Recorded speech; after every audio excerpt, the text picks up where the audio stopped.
Дело Ахтема Чийгоза затягивают. Об этом сообщают адвокаты заместителя председателя Меджлиса крымско-татарского народа. На сегодняшнем заседании суда допросили 2 человек, проходящих как потерпевшие по делу. Один из них сказал, что ничего не помнит. Суд проходил в режиме видеоконференции. Ахтем Чийгоз в очередной раз заявил отвод прокурору Домбровскому за его некорректные высказывания.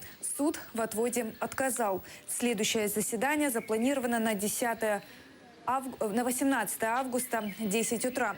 Ахтема Чийгоза обвиняют в организации беспорядков на митинге 26 февраля 2014 года. Чийгоз признавать себя виновным отказывается. В ходе процесса был заявлен отвод Чийгозом прокурору Домбровскому, поскольку тот ведет себя абсолютно некорректно, позволяет себе высказывания, в том числе в адрес Чийгоза, формулирует вопросы таким образом, что в них, безусловно, просматривается неприязнь по национальному признаку.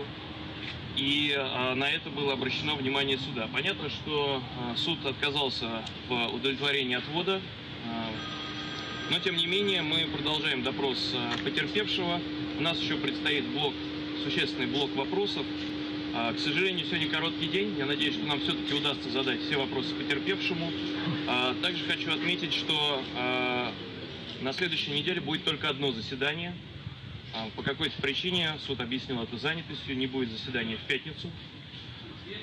Такими темпами я боюсь, что процесс будет затягиваться на длительное время. Вместе с тем, в показаниях Косарева мы уже выявили противоречия.